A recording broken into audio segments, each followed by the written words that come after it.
आपने 3-4 साल के अंदर अपने प्रेसिडेंशियल फॉर्म ऑफ गवर्नमेंट के लिए एक ख़ास को और जिन बूतों को मिला के पूरी तबाही की। आज वो जेल के अंदर हैं और वो तोशा खाना की जो करप्शन है उससे वो जिन बूथ फुटबॉल खेल रहे हैं उसके पैसों से डॉलर बनाकर।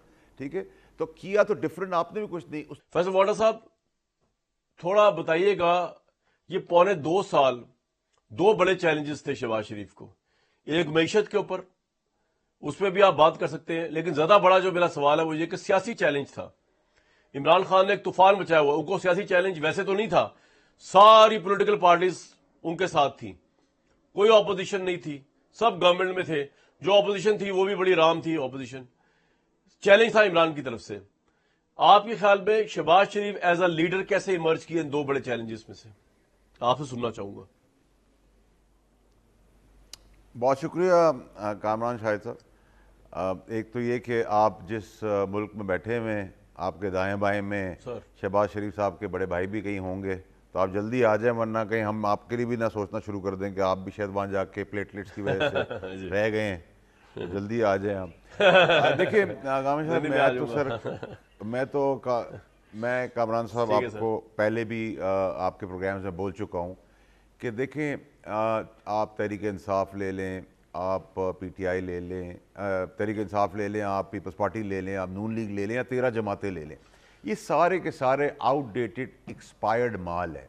और ये वो गुलदस्ता है जिसमें बांस और बदबू है, खुशबू कहीं से नहीं है सियासी एतबार से। और हम जमहूरियत के पैरोकार हैं, हम जमहूरियत चाहते हैं, लेकिन जमहूरियत के अंदर ये एक्सपायर्ड माल का पॉलिटिकल बैगेज लेके, जनाजा लेके अब घूम नहीं सकते, ना बेच सकते हैं, ना दे सकते। ना तो इन्होंने पाकिस्तान को पहले कभी कुछ दिया, ना आज दिया है, ना कल दे सकेंगे। अब ये आपको, जैसे आपने पिछले प्रोग्राम में वादा किया था कि आप भूलने नहीं देंगे, आप इन तमाम पार्टियों का समेत पीटीआई समेत पीपल्स पार्टी, नून लीग और 13 जमातें, इन 15-18 जमातों को भी एक साथ जमा कर लें तो इन्होंने पाकिस्तान को दिया क्या है? इन्होंने अपने इक़्तिदार में सिवाय अपनी ज़ात के, अपनी औलाद के और कुछ नहीं दिया। ना पाकिस्तान को एजुकेशन दी, ना सलामती दी, ना कौमी सलामती के मामलात के अंदर की। फ़ौज के लिए बुक्स किया, फ़ौज से सारा काम करवाया, फ़ौज पैसे ला के देती रही, फ़ौज में बड़े बड़े प्रोजेक्ट्स के अंदर अरबों रुपए की इन्वेस्टमेंट्स ला के देती रही, बॉर्डर पे भी शहीद होती रही और तमस्कर भी उड़ाते रहे और वैनम उनकी तरफ भी जाता रहा।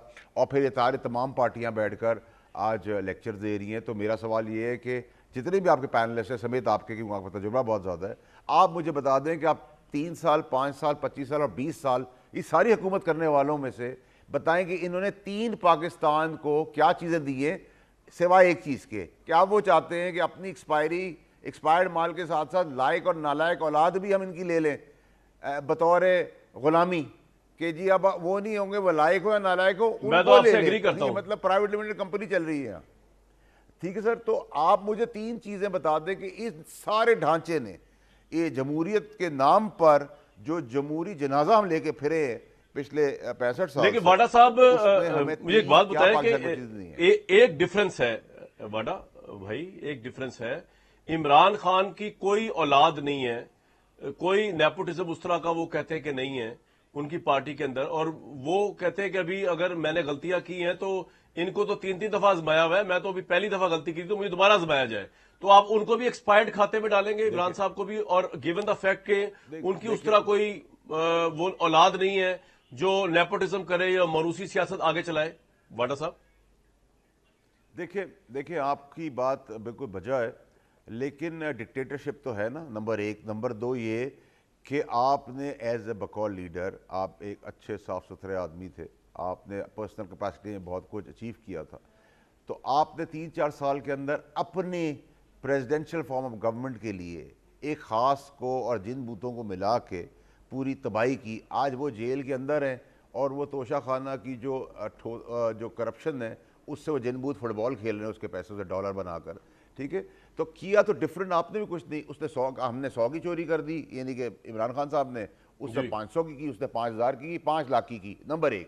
नंबर 2 ये कि देखिए माजी ना भूलें सर, इनका माजी में ये जो एक्सपेरिमेंट चलता रहता है, आपने कहा सबको 2-2 बारियां मिली, 3-3 बारियां मिली, बिल्कुल ठीक कहा। प्रॉब्लम सारी यहाँ इमरान खान साहब के साथ और बाकी पार्टियों में फ़र्क क्या हो गया? ये जो भयानक 13 पार्टियां हैं, इनके अंदर बुग्ज वही है इमरान खान साहब से ज़्यादा। प्रॉब्लम ये कि इमरान खान साहब ने जाकर जब कुर्बानी देने वाले शौहदा की कफन तक वो ले गए, कफन का तमस्कर उड़ा दिया, कब्रिस्तान के अंदर चले गए, जलाओ गराव के अंदर चले गए, आग लगाने में चले गए, सोसाइटी में जानवर और इंसान का फर्क खत्म कर दिया, तो फिर उस जगह के ऊपर लाइनें बहुत स्ट्रेट ड्रॉ हो गई। जब उन्होंने बुग्स दिया, बदनाम किया, वक्त ज़रूरत लेटे, पैर पड़े, वक्त ज़रूरत गिरबान पकड़ा, वक्त पर ज़रूरत बातें की, मुझे निकाला का बयानिया बनाया, एक्सटेंशन का वोट दिया, काम हम सेंसेस नहीं करेंगे, जो होनी चाहिए थी फिर काम करेंगे, फिर वक्त ज़रूरत आपने गालियाँ दी, जलसे में गुजरांवाला में वक्त ज़रूरत आप बीमारी का अंदर जाकर हमारी हुकूमत के अंदर बुजदार हुकूमत और ख़ास ने मिलकर उनको वहां से जाने दे दिया। तो ये सारे एक जैसे ही आपके नजदीक ने जो है वो एक एफिडेविट कोई एफिडेविट के अंदर कोर्ट्स ने कहा कि आप चले जाएं, आप उन कोर्ट्स को भी कहिए कि वो बुला के दिखाएं जिस ऑर्डर के तहत उन्होंने कहा था, और कहा था जिंदगी और मौत का बताएं। तो ये अल्लाह का काम है भाई कि अगले मिनट क्या होना है, बंदा कैसे बता सकता है। ये सब कुछ मिल मिला के कौम को भी ये समझ आ जाती है कि इन्हीं पार्टीज में बहुत अच्छे अच्छे नाम भी, अच्छे अच्छे लोग भी हैं, पढ़े लिखे भी हैं, जमहूरियत चलाएं, जमहूरियत का जनाजा जमहूरियत के नाम पे ना दे। We can't accept this nonsense anymore. लेकिन आपको तहरीके साहब समेत किसी से होप नहीं है इस वक्त जी। ठीक ठीक, देखिए जी वो तो बंद में जा चुके हैं कुएं में। पहले तो दो क्विक सवाल है, उसके बाद जो वाटा साहब ने बात की मैं चाहूंगा उसमें भी आप एक जी ठीक है। कानूनी शिकंजे में इतना बुरा, यही तो सवाल शुरू कर देते हैं। शोएब शाहीन साहब, आप कल दावे कर रहे थे मीडिया के ऊपर बैठ के कि इमरान खान जो है आज रिहा हो जाएंगे। अभी वाटा साहब बता रहे हैं कि इतने बड़े कानूनी शिकंजे में वो फंस चुके हैं कि वो निकल नहीं सकते उससे। तो एक तो आपका दावा किधर गया, नंबर 1। नंबर 2, आपकी कोई मुलाकात इमरान साहब से या कोई आपने उनका हाल अहवाल पता किया कि किस हाल में है? शोएब शाहीन साहब, देखिए पहली बात तो यह है कि दावा हमारा आज भी बरकरार है। अगर निज़ाम इंसाफ के रास्ते में रुकावटें ना हों और अगर शफाफ साफ अदलिया मुकदमा हमारा सुन ले तो 1 घंटे का केस भी ये नहीं है। और आज ही हमने गुजारिश की कि हमें सस्पेंशन के एप्लीकेशन को सुन लिया जाए। उन्होंने कहा नोटिस ज़रूरी है, हमने कहा कल पे रख लिया जाए। उन्होंने कहा नहीं कल मेरी छुट्टी है, चीफ जस्टिस साहब ने फरमाया। हमने कहा जी परसों पे रख लिया जाए। उन्होंने अभी तक आर्डर नहीं आया, हमें नहीं मिला।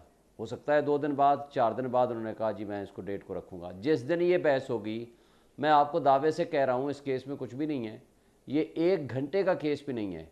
ये तो हो गया हमें जब सुनवाई नहीं होगी, ना नीचे हुई है ना ऊपर हुई है। और कल केस हमारा लगा हुआ है जिसमें कहा गया आपका हक के दिफा आपको मिलना चाहिए। बददियानत और करप्ट कहा गया, आप कह रहे हो 1 घंटे का केस है।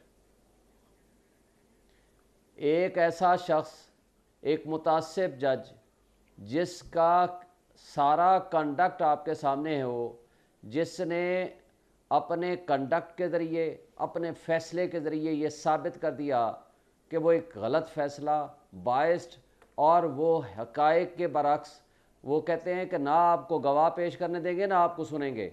वन साइडेड जो फ़ैसला दिया है उसकी कोई लीगल कॉन्स्टिट्यूशनल वैल्यू नहीं है। वो हम आपको सुप्रीम कोर्ट में, हाई कोर्ट में जब भी केस सुना जाएगा, अब ज़ाहिर सुनवाई तो अब हम ज़बरदस्ती नहीं करा सकते ना जज के पास, वो सुनेंगे। और तो दूसरा ये पूरी तरह उम्मीद रखते हैं कि इमरान साहब के हालात क्या हैं जेल में? वक्त नहीं है। अब अगली बात जो आपने फरमाया, इमरान खान साहब बिल्कुल ठीक हालत में हैं।